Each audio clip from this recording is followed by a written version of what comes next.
The Utah Jazz had a surprisingly solid extension of their training camp when they went into their preseason games, as they called it, and I wanted to go ahead and highlight the play of the guards and just look at the picture now that we have a full sample size of games with them all running into the new offensive sets and just playing alongside each other in the various pairs that they did. That being said, most websites don't actually compile their stats the way that I would prefer them to, but the realgm.com was gracious enough to go ahead and split them up by category as well as by players, so we have those stats before us. With that being said, for some reason they list Talen Horton-Tucker, Colin Sexton, and Keontae George as the only point guards, Jordan Clarkson, Kris Dunn, and Ochai Agbaji as shooting guards.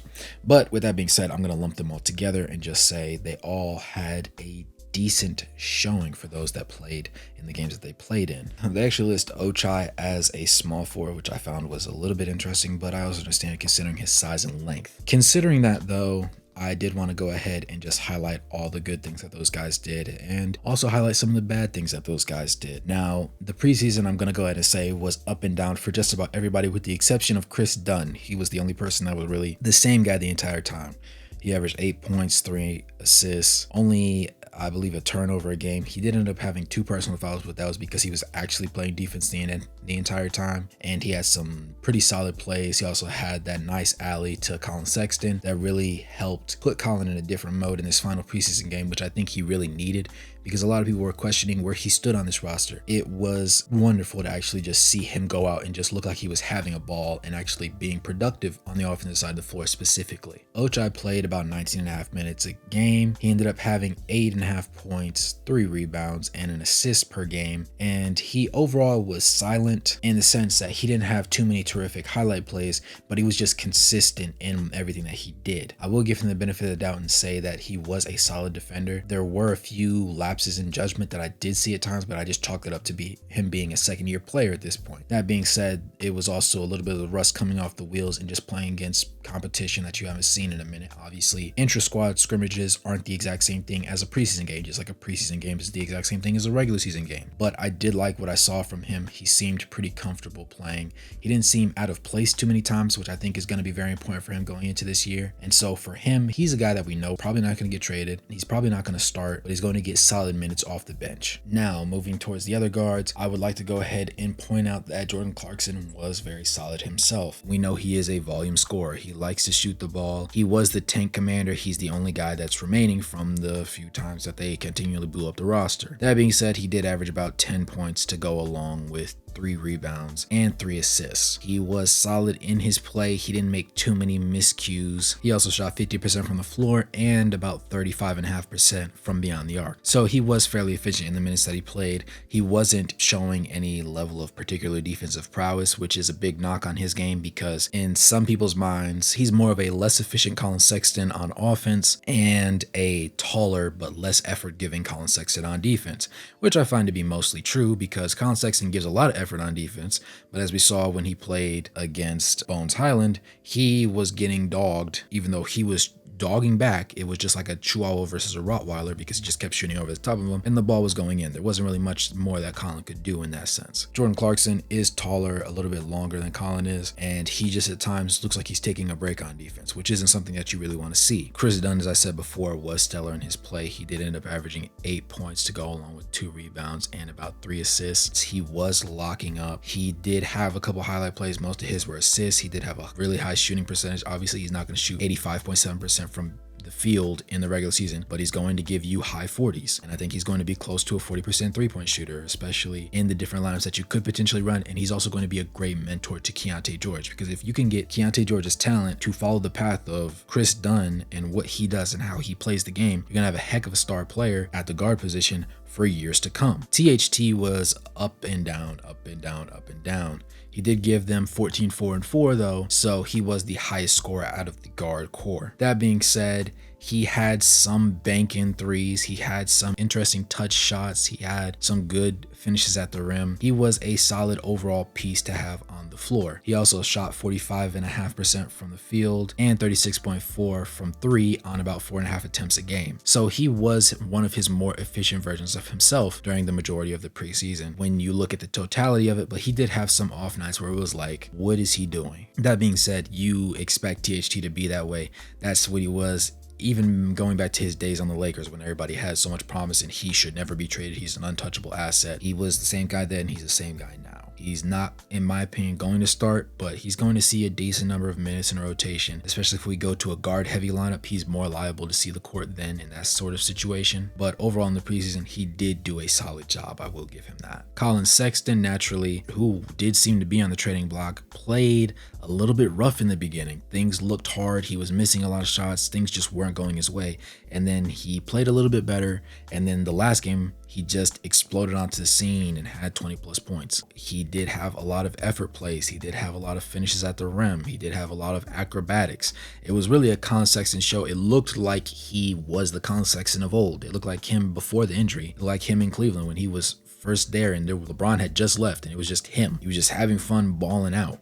And everybody on the bench seemed happy. Everybody on the court that was with him seemed happy. I would say that he passed more often and he didn't make as many costly mistakes. Everything he did seemed to be more decisive, which I appreciated, because if you're going to try and stay on a team or carve out a role for yourself in the NBA, you're going to need to be able to be a team player. And if you're going to be a score first guard who would be an undersized shooting guard and still a shorter end point guard, you're going to have to be able to score efficiently, which he does, but you're going to have to be able to do it decisively.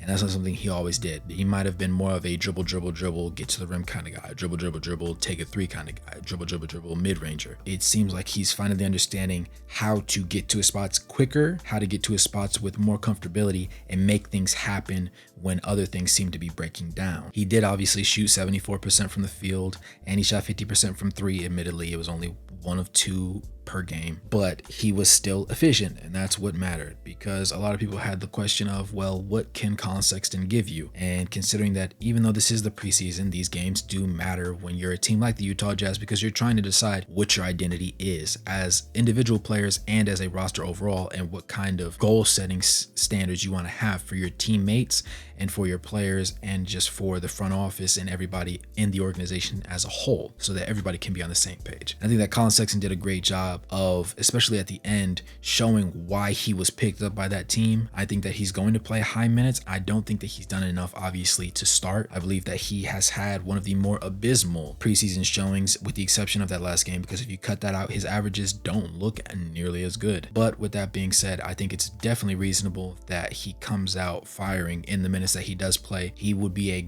terrific sixth man on any team, to be honest, and he could start on some teams that do need point guards or would need an extra scoring punch. But for the fact that he is on the Utah Jazz and they are as deep as they are at the guard positions, it just seems like it's more reasonable to have him come off the bench as a six-man kind of guy. Considering that it seems like they're going to lean more towards Jordan Clarkson or Ochai as a starting two guard, I believe that Colin would do best as that first man up off the bench. And last but not least, Keyonte George, the rookie that everybody's been talking about and the guy that everybody wants to start, and then other people say sit him on the bench for a minute. I'm part of the let him sit for a minute and learn committee. Now, he is going to see, I know, 20 plus, 25 plus minutes a night going into the season, I'm expecting, and he's going to be a little bit mistake prone in the beginning, but I think he's also going to learn very quickly while he's on his feet, because in the preseason, he did learn as well. In his first couple games, he was getting backdoor cut crazy, and it really made him look some sort of way because he wasn't hitting his shots at the same time. He was just very selfless passer, and he was giving effort on the offensive side of the ball and trying to be the guy that made the right choices. And to his credit, in the minutes that he played alongside Kris Dunn, his mistakes were kind of mitigated because you had a true point guard who's savvy, who knows the game, who understands how to play, kind of covering up the mistakes that he made and helping him keep his head up, because as Kris Dunn said, he's gotten to a lot of situations where he's doubting himself or he doesn't think that he's capable of doing something, and you just got to tell him, pick your head up, because as a rookie, especially in today's league, he's going to be making a lot of mistakes. He has a bit of a wiry frame. He is quick. He is athletic. I believe he did end up catching a lob at some point during the preseason as well. So he's capable of doing a lot of things, but it's about finding what works as the season goes on, finding out what niche you can fill in and how he can round out his game as he goes through his progressions as the season wears on, and just filling out that need as best as he possibly can. Now, he did end up averaging 10.5 points, a rebound and a half, and 3.5 assists per game. So he was solid from that standing, but he did only end up shooting 32% from the field and 28% from three, which goes to show that his shooting touch, while he can definitely shoot, it's going to need some work to get a more efficient shot selection and just be more comfortable and confident in his ability to produce at the highest level of basketball there is on the planet. I definitely think that he's capable of doing it, but for a team like the Utah Jazz, where you have so much talent that can help you win right now, right this second, it makes no sense to go ahead and start him out the gate, because he's going to be mistake prone, and it is going to cost you games if you do that.